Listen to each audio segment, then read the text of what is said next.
నువ్వు ఎప్పుడైతే బాబు ఈ పనికి నువ్వు అర్హుడివి కాదు, నువ్వు ఇంకేదన్నా పని చేసుకో, నీలో రచయిత లేడు, ఇదంతా కథ కాదు అని మనం చెప్తే వాడు వెంటనే కోపం వస్తుంది. ఈవిడకి ఈర్ష నా మీద, నేను పైకి వచ్చేస్తానేమోనని అని చెప్పి మన గురించి దుష్ప్రచారం చేస్తారు. లేదు నేను అతనితోనే కూర్చుని పగలు రాత్రి అతనికి మార్చడానికి నేను ప్రయత్నించాను అనుకో, ఈవిడ నన్ను డామినేట్ చేస్తాం. రేపు పొద్దున్న నాది ఏదన్నా సినిమా కానీ వెబ్ సిరీస్ కానీ వస్తే నా పాయింట్ ఈవిడ కొట్టేసి, అందులో నేను ఎర్రచీరని రాశాను, ఇక్కడ హీరోయిన్కి ఎర్రచీర కట్టించింది ఈవిడ. ఇంత చిన్నవి ఉంటాయి. అవును. పోస్ట్ మ్యాన్ వచ్చి ఒక ఉత్తరం ఇచ్చాడు, అది చదవంగానే అమ్మాయి మనసులో మార్పు వచ్చేసింది అని నేను నా కథలో రాశా. ఇందులో కూడా పోస్ట్ మ్యాన్ ఉన్నాడు. ఈ కారణం చాలు నన్ను ద్వేషించి నలుగురితో చెప్పుకుని బాధపడి ఇవన్నీ అవాయిడ్ చేయాలంటే నేను వినను. నాకు టైం లేదు, నాకు టైం లేదు అంటే మనకి మానసిక క్లేశం తప్పుతుంది, శ్రమ తప్పుతుంది, టైం మిగులుతుంది ఎన్నో రకాలుగా. ఇప్పుడు నాకు ఒక ఉద్యోగం ఇచ్చాడు, కథలే వినాలి అని. నేను ఒక ఛానల్లో చేశాను, ఇప్పుడు కూడా ఒక దగ్గర చేస్తున్నా. కథలే వినాలి, అది నా ఉద్యోగం. అప్పుడు నేను చెప్తా, because they are paying me. So నేను చెప్పింది అవతల వాడు వింటాడా వినడా అది మన అనవసరం, కానీ నేను న్యాయంగా ఈ కథలో ఈ తప్పులు ఉన్నాయి అని చెప్పాలి, ఎందుకంటే జీతం తీసుకుంటున్నాను కాబట్టి ఫ్రీగా నేను అడ్వైజులు ఇవ్వను. అదే నీకు ఆ రోజు చెప్పాను. అవును, నేను అసలు ఇప్పటికీ మర్చిపోలేకపోతున్నాను. 5 ఏళ్ళు దాటిపోయింది అది జరిగి. అంటే మీ ప్రతి మాట, ఒక చిన్న మాట కూడా నాకు చాలా పెద్ద ఇంపాక్ట్ ఉంటుంది లైఫ్లో. ఒక అమ్మాయి మీ ఇంటర్వ్యూ కావాలండి అని ఫేస్బుక్లో నాకు మెసెంజర్లో పెట్టింది. నేను హైదరాబాద్లో ఉంటానమ్మా రా అన్న. నేను బెంగళూరులో ఉంటానండి, నేను ఒక్కదాన్ని ప్రయాణం చేయలేను, మా అత్తగారు ఒప్పుకోరు, మా ఆయన ఒప్పుకోరు అంది. నువ్వు ఇంటర్వ్యూలు చేసే స్థాయికి రావాలంటే చాలా ఏళ్ళు పడుతుందమ్మా, ముందు అత్తగారిని ఆయన్ని కన్విన్స్ చేసుకుని నువ్వు ఒంటరిగా గడప దాడతావు చూడు, ఆ రోజు నాకు ఫోన్ చేయని చెప్పి పెట్టేశాక దాటాల్సిందే, టైం పడుతుంది. 7 సంవత్సరాల తర్వాత ఆ అమ్మాయి ఒక కంపెనీ పెట్టి 150 మందికి ఉద్యోగం ఇచ్చింది. అమలాపురం అగ్రహారం నుంచి వచ్చిన ఒక అమ్మాయి. మీరన్న మాట నేను చాలా మనసుకు తీసుకున్నానండి. ఒకరోజు తిట్టుకున్నాను, ఒకరోజు ఏడ్చాను, ఆ తర్వాత నిజమే అనిపించింది. నేను అప్పుడు అమ్మాయి సాఫ్ట్వేర్ ఇంజనీరింగ్ అయిపోయి కూడా అమ్మాయి ఇంట్లోనే ఉంటూ భయంతో ఉండేదన్నమాట. వీళ్ళు ఏమనుకుంటారో, సంఘం ఏమనుకుంటుందో, నేను ఇలా బయటకు వెళ్తే అని. కానీ మనసులో కోరికేమో రాయాలని, ఇంటర్వ్యూలు చేయాలని, ఇలాంటి క్రియేటివ్ సైడ్ కోరికలు ఉన్నాయి. సో నేను అట్లా కొంచెం కత్తాబద్ద అని మాట్లాడతా. సూటిగా మాట్లాడినా అవతల వాళ్ళకి గుచ్చుకున్నా వాళ్ళకి జీవితాంతం ఆ మాట గుర్తుంటే అది హంట్ చేస్తూ ఉంటుందండి. మీరు నమ్మండి నమ్మకండి, ఇందులో అది రియలిస్టిక్గా అనుభవంలోకి వచ్చాక అర్థమవుతుంది ఆ మాటకి నిజమైన విలువ. అంతే. చాలా మంది అపార్థమే చేసుకుంటారు.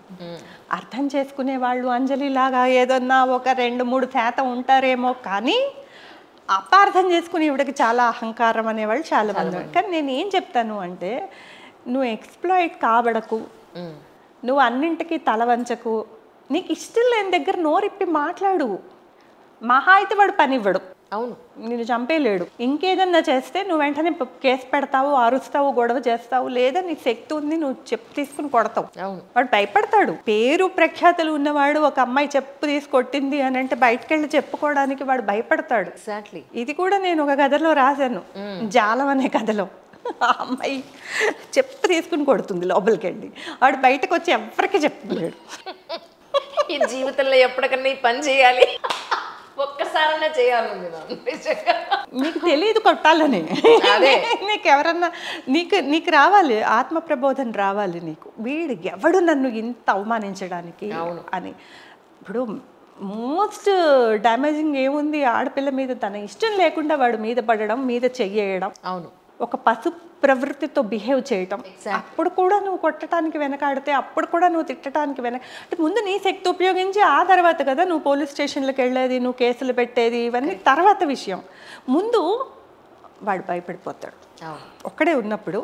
ఇంకా మాస్ రేపులు అవి ఇవి జరుగుతున్నాయి అంటే నేను చెప్పను, కానీ అంత దుర్మార్గులు, రాక్షసులు, ఆ దమనకాండ గురించి ఒకడే ఉన్నప్పుడు నువ్వు భయపెట్టగలగాలి.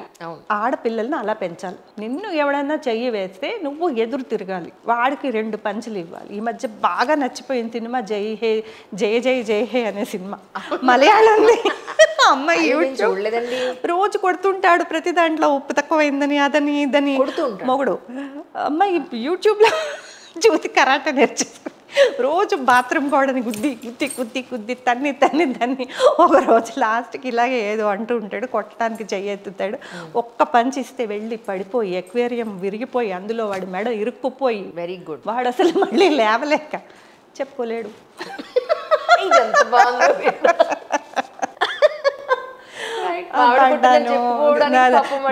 పాప కింద పాపం ఏదో కారు తాళాలు పడిపోతాయి, తీయలేడు, వంగలేడు. తల్లి చెల్లెలు వస్తారు, తీసుకురా తాళాలు అంటారు, వంగలేడు, లేవలేడు.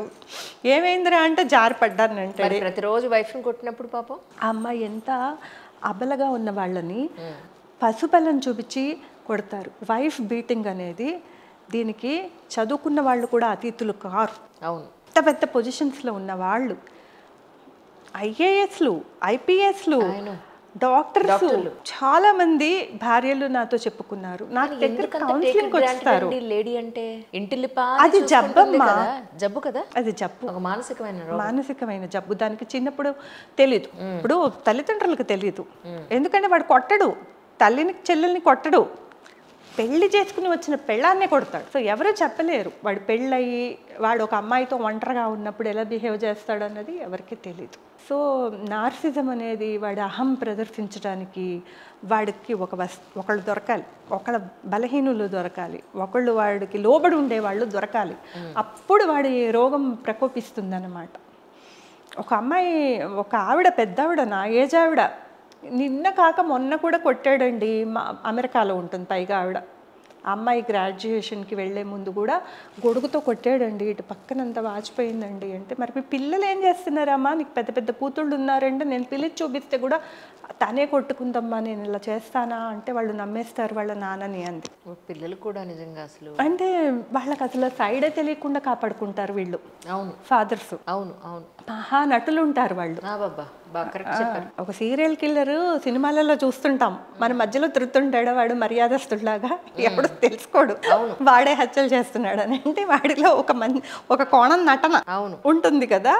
అట్లా నార్సిజం అనే దానికి చాలా మంది బలవుతున్నారు, చాలా మంది. అది దానికి చదువు, స్థాయి, డబ్బు ఇవన్నీ ఉన్నా కూడా ఒక మామూలు కింద తరగతి వాడు ఎలా భార్యని కొడతాడో అలా పై తరగతి వాడు కూడా కొట్టి ఆనందిస్తాడు. ఎందుకు అంటే దానికి పెద్ద లాజిక్ లేదు అతనికి. అది కానీ తిరిగి ప్రతి విమెన్ నన్ను ఎందుకు కొడతారా అని అంటే, హస్బెండ్ కొట్టిన ప్రతిసారి ఫస్ట్ టైమే గనక తను కూడా చెయ్యెత్తితే అది విడాకుల వరకు వెళ్ళిపోతుందంటారా మీ ఉద్దేశ ప్రకారం? లేకపోతే భయపడి నిజంగా అది కొంచెం ఆగుతుందా ఆ హింస ఏమన్నా? తప్పటి సినిమా చూసావా?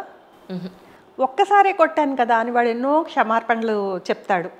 ఆ అమ్మాయి అంటుంది, నీతో పాటు నిలువెత్తు మనిషిని ఒక్కసారి కొట్టడం ఏంటి అసలు? ఒక్కసారి కూడా నీకు ఎందుకు అంత ధైర్యం రావాలి? చెయ్యి పెట్టి అందులో వాడు ఆఫీసరు అందరూ ఉన్నప్పుడు ఒక పార్టీలో కొడతాడు. ఈ అమ్మాయి ఏదో ఆపుతోందని చెప్పి చాచి కొడతాడన్నమాట. అప్పుడు అమ్మాయి ఉంటుంది, ఒక దెబ్బ 100 దెబ్బలా అని చూస్తావా? ఇప్పుడు కొట్టడం అనేది వాడు అవమానం చేసిన తర్వాత మెడలో చెప్పులు దండలు వేసాడు, అందులో ఒక చెప్పు ఉందా 100 చెప్పులు ఉన్నాయా అంటామా? ఎగ్జాక్ట్లీ. సో కొట్టడం అనేది నా అభిమానం మీద, చెంప మీద కాదు, అది నా అభిమానం మీద. ఫిజికల్ నొప్పి కాదు, నా మనస్సు ఎంత నొచ్చుకుందో. ఇప్పుడు నువ్వు క్షమాపణలు చెప్పినా కూడా నేను నిన్ను భర్తగా అంగీకరించలేకపోతున్నాను అన్నది అదే పాయింట్. అయితే నేను ఈ విషయాన్ని కూడా రాస్తే చాలా మంది ఆడవాళ్లే చెప్పేది భరించాల్సిందే. భర్త అన్నవాడు ఒక దెబ్బ కొడతాడు, ఎంత వాళ్ళ బ్లడ్ లో ఉండిపోయిందండి. అంటే వాళ్ళు మారట్లే, అంటే వాళ్ళకి పాపం ఇంకా ప్రపంచం తెలియట్లే. ఇద్దరు ఒక మాట అనుకున్నారు కదా, అమ్మాయి కూడా మాటలు అంది కదా, అతను కొట్టాడు, అందులో తప్పేముంది? కొంచెం అడ్జస్ట్ అయితే వాడు ఎంతో మంచివాడు కదా, మిగతా అంత కారు తిప్పుతాడు, పిల్లల్ని చూసుకుంటాడు, డబ్బులు ఇస్తాడు, ఇవన్నీ చూసుకున్నప్పుడు ఈ అమ్మాయి ఒంటరిగా వెళ్ళిపోయి ఏం సాధిస్తుంది? ఇదే మైండ్ సెట్లో ఉంటున్నారు. ఒంటరిగా ఎలా బతుకుతుంది అనే దగ్గర అది ఆగుతుంది. ఏ కథన్నా తీసుకో, నువ్వు ఒంటరిగా బయటకు వెళ్ళి ఏం చేస్తావు? నువ్వు ఎదిరించకు, నువ్వు పడు.